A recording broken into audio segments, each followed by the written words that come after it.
Good morning, Unity of the Westside. Good morning. You sound awake, alert, alive, enthusiastic. So we are going to start off by singing Amazing Grace. And the words are going to be up on the there they are, right? Actually, oh, I've got peace like a river? Yeah, so I think what happened is somehow on the script it ended up backwards. We're actually going to do Peace Like a River. Oh, woo! But we're going to keep that Amazing Grace, Peace Like a River thing. We'll keep that in mind later on. So. Okay. But Peace Like a River. Okay, so yeah, we used to do hand motions with these. Yes, we've got peace like a river, peace like a river. Yeah, Linda, feel free to lead because I can't do that well. love like a mountain and ocean. Actually, we got ocean on this one, so love like an ocean. I think we do. Okay. Although I think back in youth group like we used to do ocean like this, like we're in a wave. So. And then joy, joy like a fountain. And you Fountain. Yep, fountain. Okay. Peace like a river. I may embarrass myself up here, but I'm going to do it. Okay, thanks, Tim. I've got peace like a river. I've got peace like a river. I've got peace like a river in my soul. And I've got peace like a river. I got peace like a river. I got peace like a river in my soul. I've got love like an ocean. I got love like an ocean. I got love like an ocean in my soul. I got love like an ocean. I got love like an ocean. I got love like an ocean in my soul. I've got joy like a fountain. I got joy like a fountain. I got joy like a fountain in my soul. I've got joy like a fountain. I got joy like a fountain. Got joy like a fountain in my soul. I want to try to do it where we do all three. Okay. Let's keep it going. I've got peace like a river. I got joy like an ocean. I got joy like a fountain in my soul. I've got peace like a river. I got love like an ocean. I got joy like a fountain in my soul.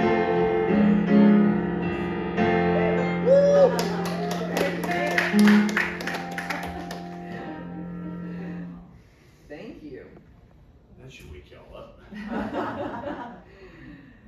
So, good morning again. I'm Jane Leonard. I'm on the Board of Trustees here and your announcer for the day.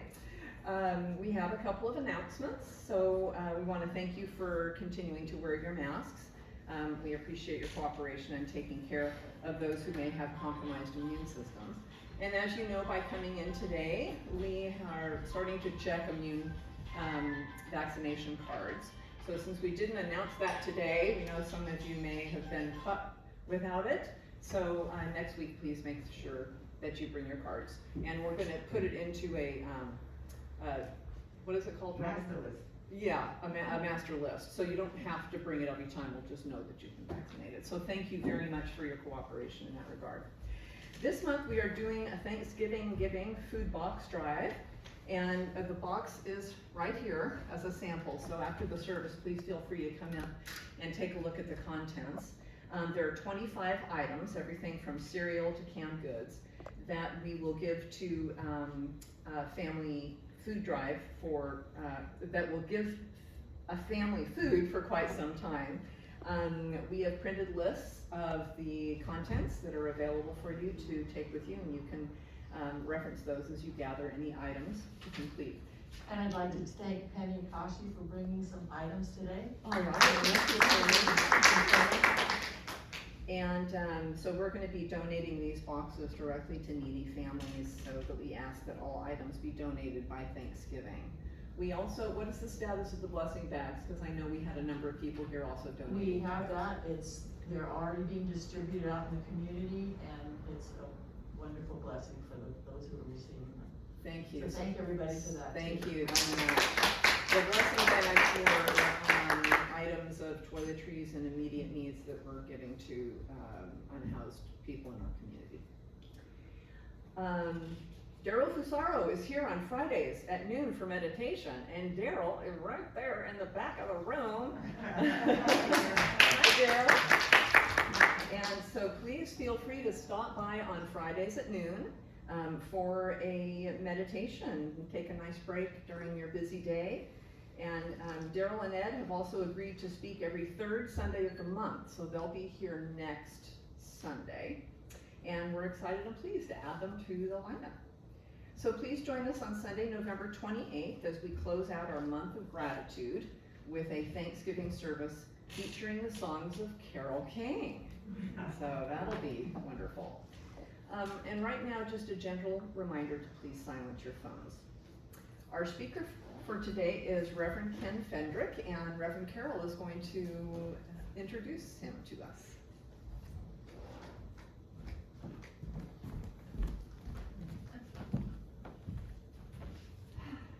So today I am delighted, beyond delighted, to share my friend, Reverend Ken, with all of you. You know, I want to go back to Unity Urban School. One time before my LNOs, I was really afraid. I always get afraid before tests. Reverend Ken sent me a song. He sent me "Let 'Em See You're Strong." For him to take the time out of his day and do that for me was just so amazing. He is a dynamic, engaging speaker who delivers his message with a joyous spirit. He's a 2021 graduate of Unity Urban Ministerial School, where we both went to school, and a 2021 Worldwide Ministerial Ordained Minister. He newly founded and UWM approved his alternative ministry called Unity of the Trails. It is a model of outreach, engagement, connection, and inspiration for the 21st century world. He has delivered his talks in many Unity churches in the greater San Diego area, which he resides, and beyond. Ken brings more than a passion, more than energy, and more than a unique perspective to the spiritual concepts in which he speaks and teaches on. When not serving actively in ministry, Ken enjoys the company of his cherished family and friends and spending time outdoors and singing. I can't tell you enough about how special Reverend Ken is to me, and I hope you all really, really just enjoy him, because he is a person that we have adult beverages together. He's my adult beverage buddy. And I just enjoy his company. I enjoy his spark. I enjoy his light. And today, I hope you all enjoy it too. Thank you. Reverend Ken. So we will hear from Reverend Ken later in our service. So, looking forward to that. Now we're going to move into our prayer practice ritual. I'll call up the prayer chaplain for today, Linda Johnson, is our prayer chaplain, to help us open the prayer part of our celebration. So this is a ritual we do every Sunday now to honor the truth in all religions. First, we light a candle for Buddhism. We light a candle for Judaism. We light a candle for Taoism.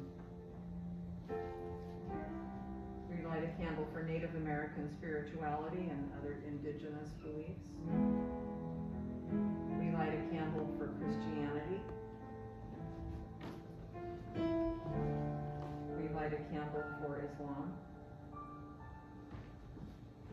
We light a candle for Hinduism. We light a candle for Sikhism. We light a candle for Shintoism.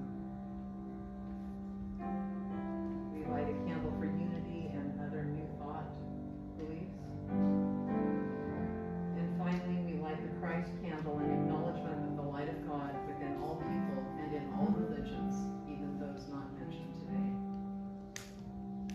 Thank you, Linda.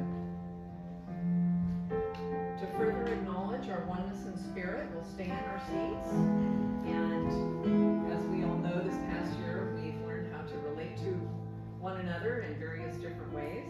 So through our eyes and our hearts, we will connect to each other within the room by looking around and saying namaste to each other.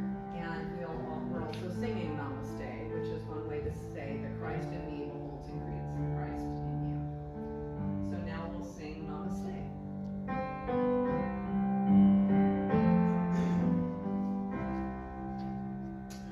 Namaste, namaste, my heart sings namaste. The Christ in me beholds the Christ in thee. Namaste, namaste, namaste, namaste. My heart sings namaste. The Christ in me beholds the Christ in thee. Namaste, namaste, namaste, namaste.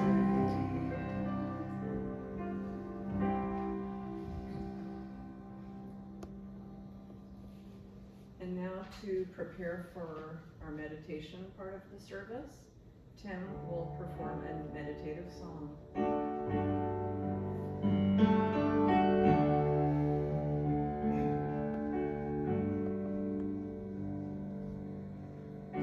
Make me a channel of your peace. Where there is hatred, let me bring your love. Where there is injury, your pardon, Lord. And where there's doubt, true faith in you. Oh, Master, grant that I may never seek so much to be consoled as to console, and to understand as to understand, to be loved as to love with all my soul. Make me a channel of your peace. Where there's despair in life, let me bring hope. Where there is darkness, only light. And where there's sadness, ever joy.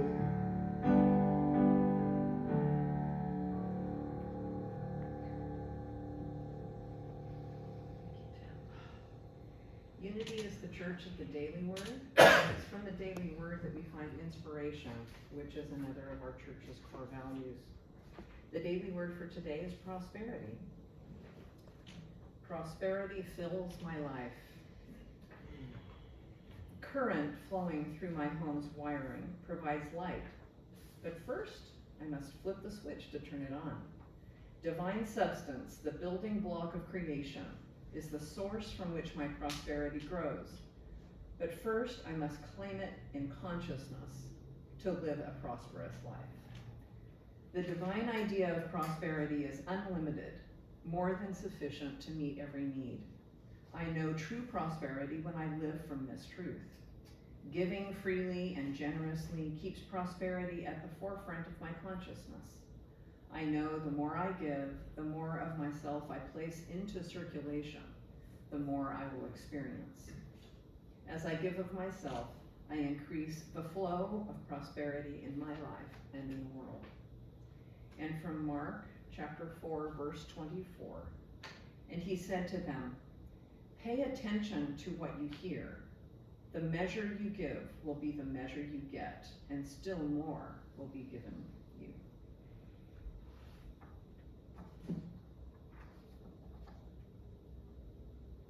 And Reverend Ken will now lead us in a short meditation.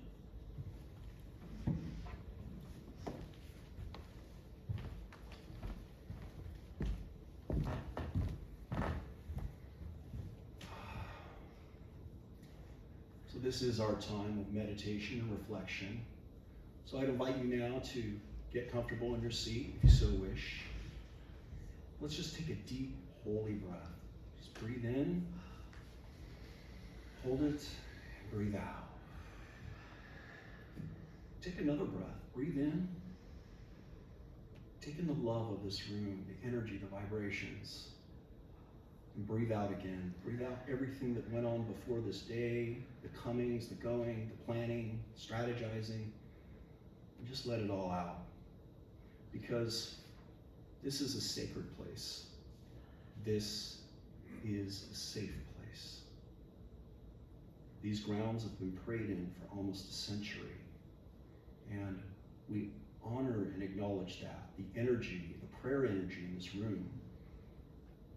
As we sync up with each other, we sync up with Unity Village, Silent Unity, we just hold that energy of oneness in and amongst us. We behold that Christ spirit that is moving in and between to answer all prayers, to extend grace, to extend forgiveness. I invite you to visualize, if you will, a large banquet table. And what is being served at this banquet is love. L-O-V-E. There's no shortage of that. And seated at this table are all your friends, all the people you love, all your life experiences and situations. But also seated at this table are some of the people you may not like or that you have something against. Maybe their experiences you have. And they're seated at this table too. And we just acknowledge that presence of love in each and every one, that presence of grace, that presence that heals, that presence that brings into wholeness.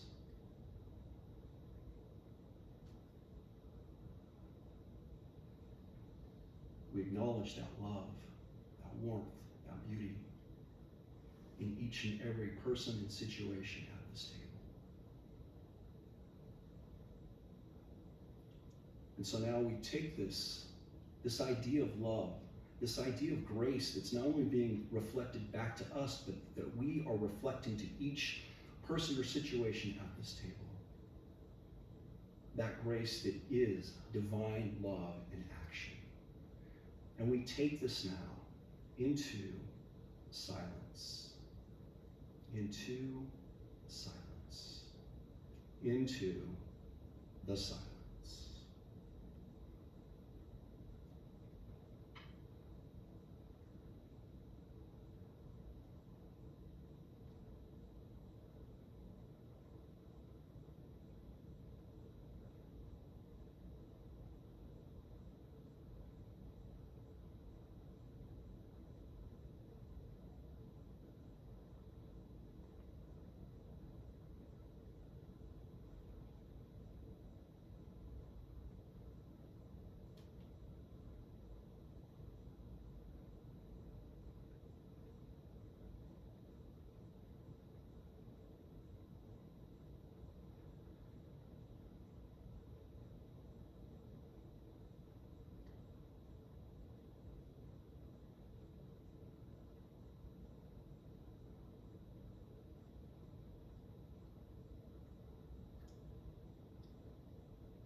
as we begin to make our way out of this silent time, we take with us that warm glow of love that we put out and that is being reflected back to us. We give thanks for the Christ, that divine love in action. With that feeling, I invite you to open your eyes, if you so care.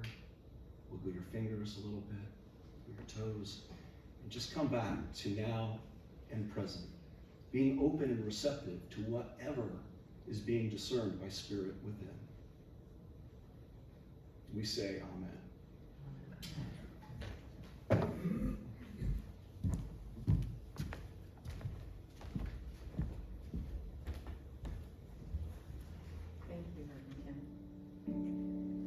Affirmative prayer is one of Unity's core values. And during this time, you may use the prayer intention slips that are in the chairs in front of you to write out your prayer intentions. These intentions could be for yourself, others, or our community. And all intentions are held in prayer here by our prayer chaplains for 30 days, then are forwarded to Silent Unity, where they're held in prayer for another 30 days as well. The prayer box is now located in the center of the church, and as we sing, please place your intentions in the box. The prayer chaplain will receive them and hold the space for Spirit. Prayer chaplains are an integral part of our community because they help us get centered in the truth of the unlimited abundance of God. They are available after service to pray. Well, you can play affirmatively too, but Linda Johnson is here to pray affirmatively with anyone who desires prayer. And she will be here in the sanctuary after we close our service. So now, join me as we sing our thoughts or prayers, and while we sing, you may write out your intentions and put them in the prayer box.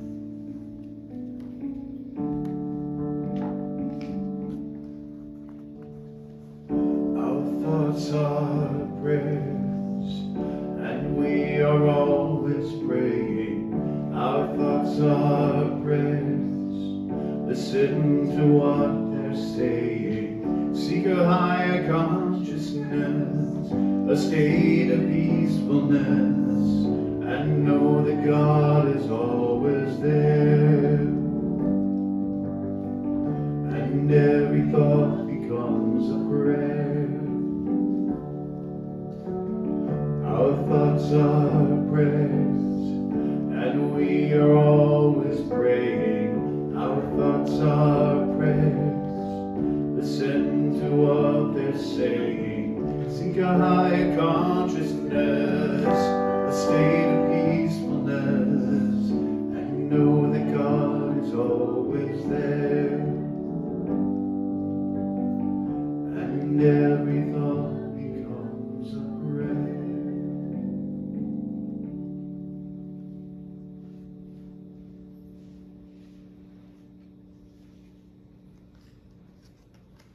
There's one behind you.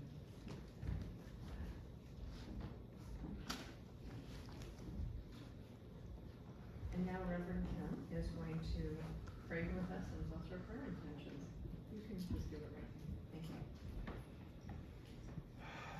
So we just hold these intentions in sacred love, that agape love that is God, knowing all is already being brought forth in each and every one of these requests for healing, for prosperity, for forgiveness, for every single request that's in there. We already affirm Spirit working in that person, in that situation. And we give thanks in faith, knowing it is so. Amen. Amen.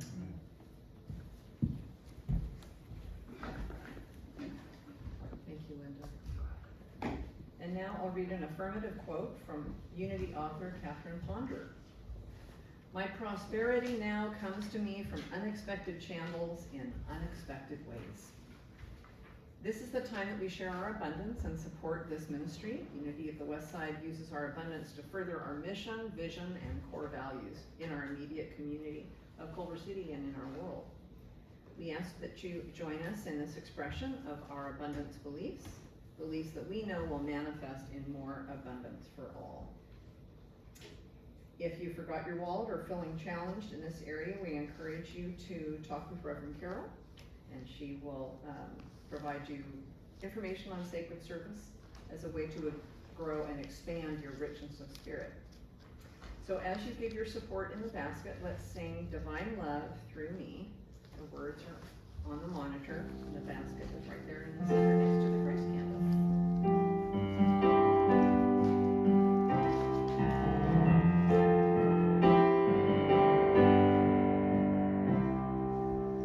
Divine love through me blesses and multiplies all that I have, all that I give, all I receive. Divine love through me blesses and multiplies all that I have, all that I give, all I receive. I give in love, I give in love. I give in love and I trust in God. I give in love. I give in love. I give in love and I trust in God. I give in love and I trust in God. And Reverend Ken is going to pray and bless our offerings, and then he will bless us with his talk for today. So let's welcome. Oh, go ahead. So we just acknowledge these blessings, each and every one of the financial gifts, of the prayer support, of the service, the volunteers. We give thanks for it all, knowing that in our prosperity consciousness, what we give multiplies a billionfold, because we cannot outgive God. So we acknowledge this movement of good, not only in this ministry, but in the outreaches and the others it reaches in this community and the ripples beyond in the greater world. So we give thanks and acknowledge that in faith that it is multiplying right this second. Amen. Amen. And now let's welcome Reverend Ken up to the stage for his talk, which is Grr to Grace.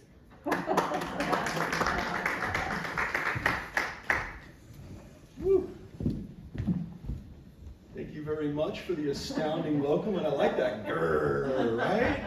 Kind of captures the whole thing. So I'm doing a new thing. We're all kind of trying to figure out ministry, so I'm doing this 21st century thing now where I'm using my iPad for my talks. So it's kind of going out on a little bit for me, so bear with me. Perfect. And for blind people like me, because I normally wear glasses, I have these contacts, it actually helps me see a lot better, so I'm not like squinting all the time and looking like I'm grrr. But I'd like to thank Reverend Carol, my dearest classmate, and the board of directors for inviting me up to the LA area to speak with you all. It's just a beautiful congregation and a church here, and of course Southern California, it's just beautiful anyway, right? Right. And we don't have the weather like they have back east, you know, with the typical going into Thanksgiving, you know, with the snow and over the river and through the woods. It's more like over the river and to the beach. But, you know, the holidays got me thinking. Thanksgiving, we usually talk about gratitude. You know, it's all about gratitude and being thankful. And that's a great thing to talk about and explore. So I really appreciate that. But what I'm looking at this season is it's just such a weird time. Everybody's keyed up and we don't know how to act around each other. And now this year, we're kind of getting back in the family gatherings and different things. So it really got to me, this idea of grace and forgiveness. So what I'd like to do, there's a movie that I just love for the holidays. I don't know if you're familiar with this movie called Christmas Vacation, National Lampoon's. Remember Clark Griswold, right? And it's funny because Clark has this Christmas gathering. It's for Christmas. And if you haven't seen it, just plug your ears. I mean, I don't want to give away the ending or anything like that. But what he does is he has this big gathering at his house, and more people start showing up, and he's kind of keyed up and worried. And this is the time of year going to Thanksgiving where we start kind of having that anxiety, right? Kind of like Clark about, oh, who's coming? And then, you know, with this vaccination status, who's vaccinated and who's not, and who's doing. And so we have all these things going through our head, and it can cause some anxiety and stress, right? Even before COVID, right? We would have the typical family gathering. Well, then in Clark's gathering, this big motorhome pulls up, and this guy gets out a floppy hat and everything, and it's Cousin Eddie, right? And you can see Clark just bristle, and he's trying to be polite, and he goes, well, Eddie, glad you can make it. And of course, Eddie brings his dogs and his kids, and it got me to thinking that, you know, in a lot of our families, we have a Cousin Eddie, right? I had a Cousin Charlie who was kind of just like that. And so we have these people that in our families, as one of my mentoring ministers said, they're kind of like sandpaper to the soul. You know, nothing like a family to really bring out your spiritual, or the yardstick to measure yourself as to how much you're progressing spiritually. I know when I got out of my first interviews, my admissions interviews, and I came back from the village after a week, and I'm like, woohoo, man, I've got this down. I'm on this spiritual high, right? And then my dad has a procedure done on his knee, and I have to be his caretaker for several months. I mean, do everything. And I love my dad, don't get me wrong. He's a great guy. Dad, if you're watching, I love you. I say this with love. But it really, what I had to go through, the feelings and the stuff that were coming up when I was caring for him, I'm like, whoa, I got to go back and reevaluate this whole thing.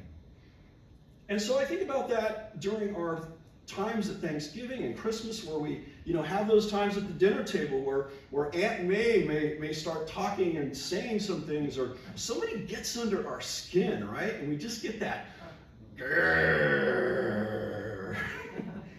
And you don't know, you know, again, we're studying these spiritual truths, and we love everybody in unity, and it's just great. But there's those times where we're just, grrr. So then the holidays and families tend to bring that out in people.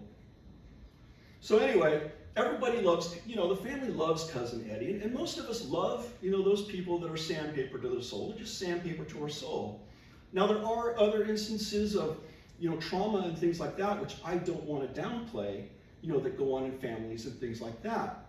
But today we're going to explore this power of grace and forgiveness, not only for others, but mainly for ourselves, to help us release during the holidays. Because I believe that world peace doesn't begin out there somewhere. World peace begins right here within us, and right here within our own family units. And then from there, if we can handle it in our homes and within ourselves, it ripples out into the greater community and the greater family. So how do we shift? How do we make this shift from grrr to grace? So let's get an understanding of what grace is, right? I mean, we know it's amazing, according to the song. So what are the attributes of grace? Well, one of the first attributes is the word grace is synonymous with love. Love is unconditional and impartial, and it's also unsolicited. It is perpetually operative and fully accessible to all. There's nothing we can do that will increase its availability. But we can resist it by holding thoughts and feelings opposed to the nature of love or the nature of being. It sounds a lot like our prosperity thought, doesn't it? Right? There's an unlimited supply of love, and we can't box it. We can't box it in. And it also lines up with our first and second unity principles. God is everywhere present, right? God is everywhere. And that God, one power, one presence, is inside of us too, as that Christ Spirit. So the second aspect of grace is that we acknowledge that we are created in the image and likeness of God. We have that seed of Spirit within us. We're like little droplets in the bigger fountain. Therefore, our true nature is the same as God's, which we say, what? Is good. God is love. And when our consciousness expresses from that true nature, grace is the experience.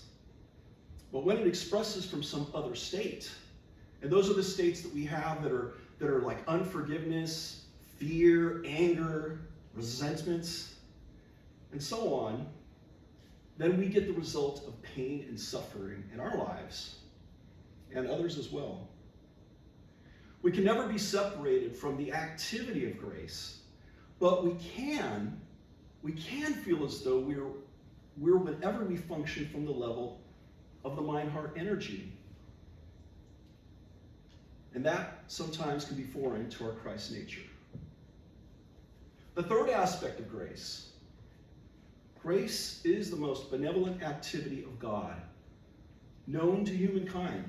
It's the regenerative power of love that literally, it saves us from the full measure of our mistakes. It's the power within us to overcome and transform any negative state of consciousness or the outer manifestation of what we create. It heals, it purifies, it regenerates, and it restores us. It restores us to our natural state of wholeness. And fourth, there's no such thing as a perfectly linear law of cause and effect. Now, in unity, we don't view God as a person out there or that dispenses favors to us or makes our lives better. We really view God or source as law, as principle. And that principle, when we cross it, it makes our lives a little difficult. But when we're in alignment with that principle or divine law, which we call God, our lives go much smoother. So there's no such thing as a perfectly linear law of cause and effect. That whole thing about karma, right? Which we do hold that there's karma, but grace supersedes that law. Grace doesn't deal in even exchange. This is really powerful. Grace does not deal in even exchange, but in the increase of good. As we said, as we believe, God is good. Therefore, we never quite reap the harvest of our error thoughts. And in unity, that's what we call sin. We don't call it an affront or an egregious transaction against God up there. No, we simply believe that sin is missing the mark. So we always reap more good than the positive we express. So I look at grace as a mattress, right? It's like when we're like little toddlers or a gymnast. That's the better example. A gymnast, when you see the gymnasts on the high bars and they're doing their thing, and bam, they miss one, they land on a mat. And that's what grace is. We go and we're trying out to be our best. We're trying to grow spiritually and grow as a human being, and we miss it sometimes. Sometimes we don't nail the landing. But there's grace to catch us, boom, on that soft mat. And we can get up, pick ourselves up, and try again. It's like the proverbial golden ticket, or if you like video games, it's a do-over. You get that extra life, right? And you get to go again. And that's our grace. You don't only get 4 lives with grace, you get unlimited lives. That's the amazing thing about it. So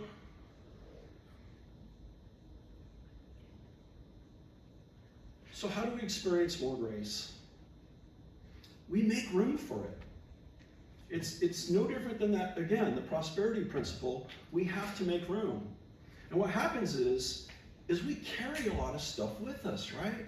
We have that junk inside. We got those traumas and those hurts and those wounds and those grievances and those grudges, and they just hold up these little walls so we can't experience the fullness and healing of grace. Even though we've got abundant grace sitting there waiting for us, here I am, here's grace, we've blocked it off.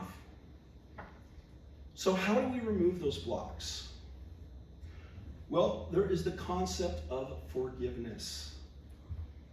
Forgiveness. Forgiveness is simply a release. It's a giving for. What are we giving for? We're giving for more peace, more sanity, more joy. We're giving for health. It's got many health benefits. So forgiveness and grace basically are like siblings.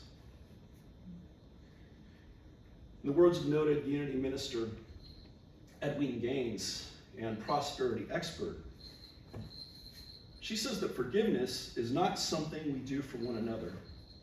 Forgiveness is something we do for ourselves. We think of forgiveness as an emotional house cleaning. It lets us make room for the good we desire and receive all the universe has to offer. If we refuse to forgive, we're clinging to the self-defeating feelings such as guilt, shame, blame, hurt, resentment. And when we do this, we can't feel that we're truly worthy of having the best that God can give us. We cannot and will not accept God's gifts in this state. So there's two types of forgiveness we want to talk about. We have forgiveness of self and forgiveness of others. And one of my favorite verses from the Gospels comes from Jesus when he says there's two great commandments. And Jesus in this commandments, these two great commandments, was basically dumbing down the whole Bible for us. He was giving us the Cliff Notes version of this Bible. He said, you shall love the God with all your heart, all your might, and all your soul, and love your neighbor as yourself. And it seems so simple at first, but it's really a little more complicated than that. And I look at it metaphysically as an involution and an evolution, meaning that forgiveness starts with it's an inside job. It begins inside, right? Like, because if we can't forgive ourselves, we're going to have a really hard time forgiving that other person or that situation that might be sandpaper to our souls or our hearts. So it begins as an inside job. And if we do believe that seed of God is in us, and then we do love the Lord with all our hearts, all our minds, and all our actions. So we work through that, and we give for greater peace, joy, healing of our relationships, physical attributes. One of the things about forgiveness is it lowers blood pressure, lowers anxiety. And on the spiritual path, we sometimes carry a little more baggage than what we need. And it can really weigh us down.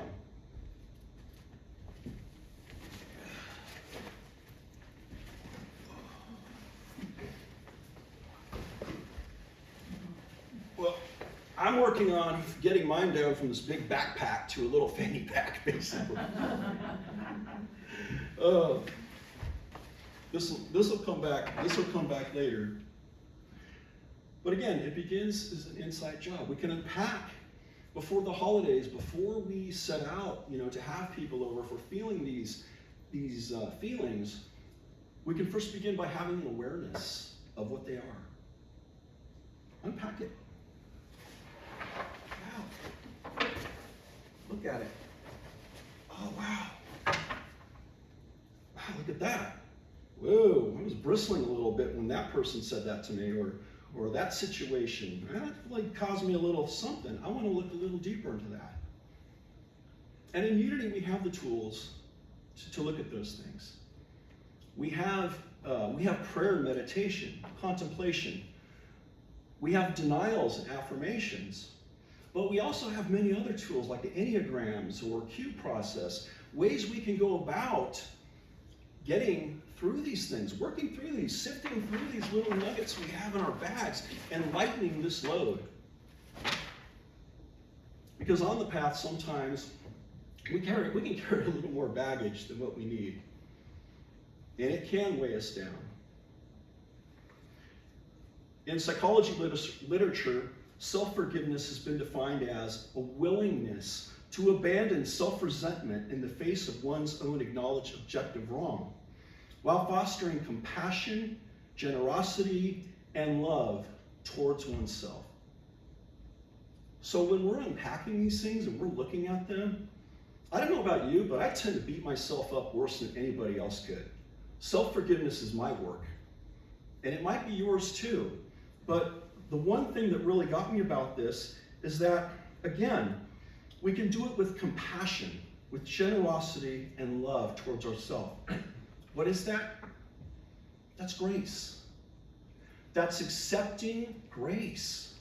It's there. Removing those obstacles. As we unpacking, we're removing that and letting the grace filter in. Feeling that grace, that love, that divine love that we can have for ourselves. According to Paul Farini in his book, 12 Steps to Forgiveness, he says, it doesn't work to start outside of ourselves with this process. So again, before we can forgive others, we need to do an inside job with ourselves, looking at those things. Starting outside is just our way of beating around the bush, of beating ourselves up in the process. And it doesn't open the door to our hearts. That door opens only when we are the ones who feel upset. That's another word for being triggered, folks. When you're upset, when those hackles go up, when you feel those physical feelings or that apprehension, we're upsetting the apple cart a little bit. We are the ones who feel guilty. We are the ones who attack and justify our attack. I've never done that. I've never done that before. We are the ones who justify our attack. We are the ones that need forgiveness, and no one else can give it to us. Amazing. Now, I will say there are times it is nice to be forgiven if we've done something to somebody else and have that forgiveness. But, somebody can still forgive us, a friend or whoever we have something with, and we may not still forgive ourselves. May not. We still may be working that, replaying it over in our mind like a broken record, right? So again, we have to do the work. We have to do the work. If it comes down to that time where we're at dinner and somebody says something, or we start feeling that little bristle, we have things we can do, right? We can step outside. I'm excusing myself to the kitchen. Go into the kitchen, take a deep breath, and simply say, "They are thine as I am thine. I am thine. I behold Christ in this situation or in this person as well." And that's difficult. It sounds so easy and just, oh yeah, we just do that. But really, to honestly say that and believe it is something else. But when we say that, we set a different energy in motion. I've had times, not in my family experience, because I'm still working on that one myself, but on job sites where everybody was really keyed up and angry and shouting going on. I was working on this construction site, and there was all kinds of stuff going on, and shouting, and just people were being crazy. And I found myself getting into that, and I said, wait a second, no. So I went to that little blue bathroom they have, opened up the door, and just went into a quick little prayer, a 2-minute prayer. Came back out, I felt better. It might not have changed the situation, but more often than not, the energy did shift. And it affirmed to me that power of prayer, even just a simple, quick prayer. So again, it's a tool we can use during those stressful times of family gatherings with friends, or even in our larger family circles, right? Our work circles, our social circles. How about our church circles? Nobody gets triggered in our church circles, right? Because we're all about love and peace. But we have those tools. And the simple awareness of that is just the first step. So that's self-forgiveness.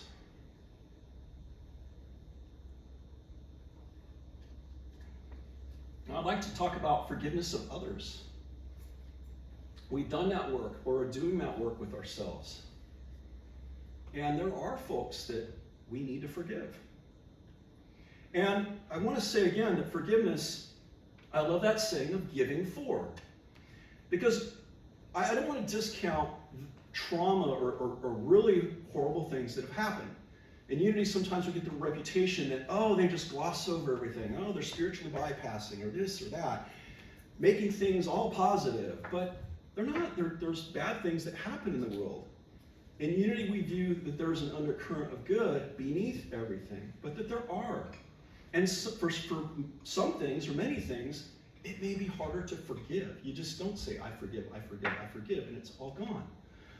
But in realizing that forgiving isn't absolving somebody of what, or not acknowledging of what was done, forgiving somebody else or a situation is taking back the power.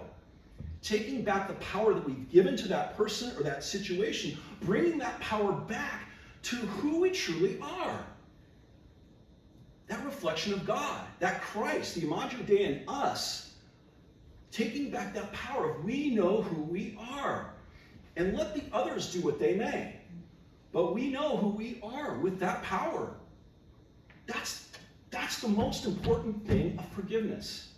It really is. And with that, we can finally release it and let God do the work in that situation. It may not improve. We may not be playing checkers or playing games or having supper with that person or be in that situation again or that relationship. But we can feel a greater peace. Peace in our hearts, a peace in our minds, and a peace in our bodies. And not discounting the fact that in faith, it's sometime that situation may improve or it may not. We don't forgive or pray to try and change another person because a lot of us, we know how that works out. Well, they need to change. I don't need to do anything, or they're the ones that have the problem. And according to us, they might. But again, when we do that inside work, when we bring that forgiveness inside and extend that forgiveness out as an extension of God within us, just that grace, that divine love saying, you know what? They are a child of God and worthy of love too. I may not see it right now, but I can affirm that Spirit is working in that and I release it. Whew. Sounds like we got our work cut out for us, right? So I challenge you guys, challenge you all, I'm sorry I shouldn't use the word guys because we're mixed, but I challenge all of you this season, this holiday season, to consider those things, to consider not just the people you love, but the people you may not love. And those aspects within yourself too. One of my favorite Psalms is the 23rd Psalm, and I love that statement in there. You prepare a table before me in the presence of my enemies. Because to me, the enemies aren't just, your enemies aren't outside, they're also inside. But your enemies aren't necessarily your enemies, right? They're those teachers, because if you're getting ruffled, it just means that there's something there to learn. There's something there to teach you. And so in this case, I a lot of times consider enemies frenemies.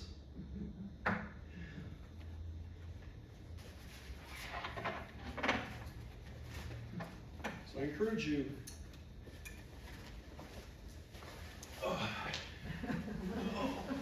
Just got done with an 8-mile hike. Years ago, I served in the Army National Guard in California. And when I was going through my medic training, I was a medic, we had a thing called, if you left your foot locker open, made you put all your stuff into a duffel bag or a pack. Everything you owned into this pack. And you had to walk around with it all day.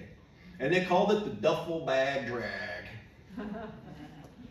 So I encourage you this holiday season not to do the duffel bag drag, to unpack those boxes, to hold what you need to forgive, and forgive it, and let it go.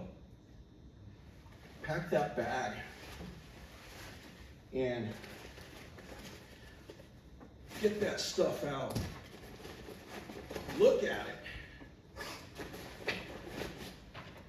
That's interesting. I wonder what's in here.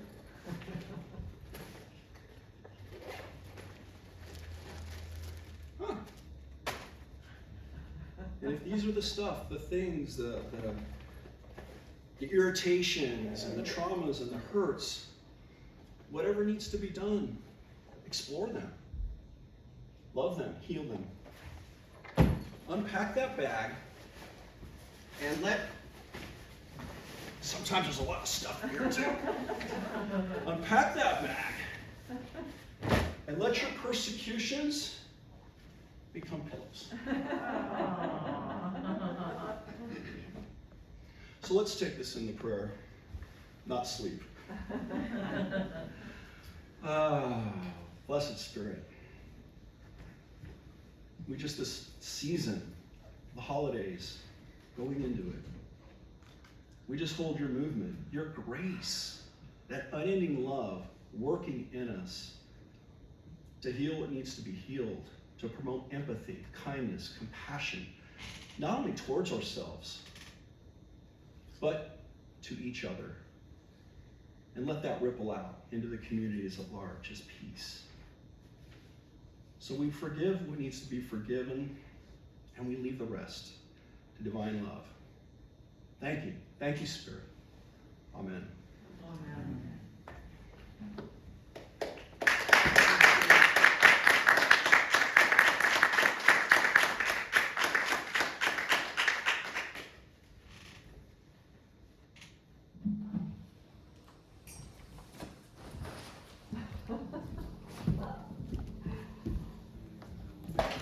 Thank you so much, Reverend Ken. That was really, really wonderful. I think we have come to the end of our service, and Tim is going to bless us with a very special song that matches everything we just heard about. This is where we sing Amazing Grace.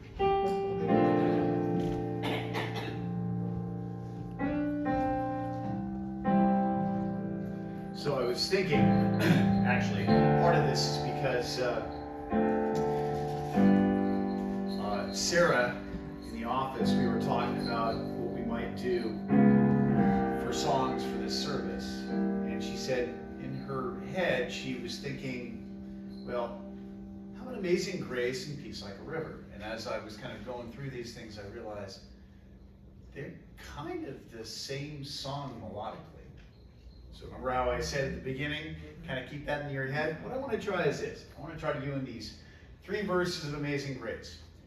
Then I want to do a 4th verse. I want to have half of us sing Amazing Grace and the other half sing Peace Like a River. Now I'm going to change the rhythm a little bit because normally Amazing Grace is in 3/4 and Peace Like a River is in 4. But I think I can make it work, so we'll be able to do this. So, but we'll do this kind of slowly at first here. So.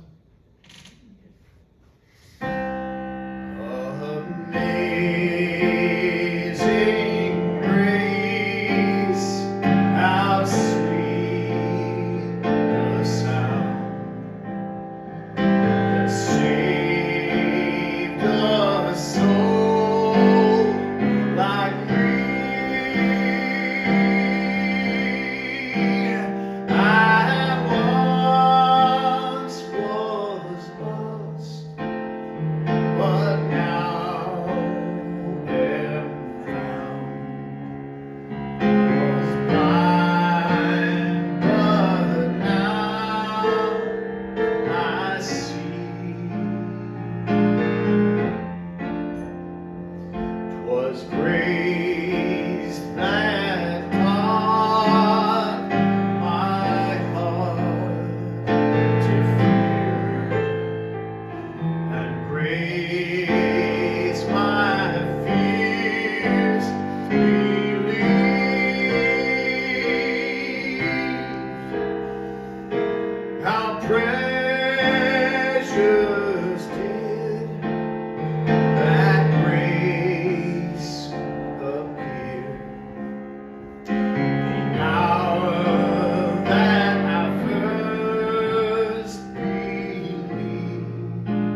a river? Because we have amazing grace.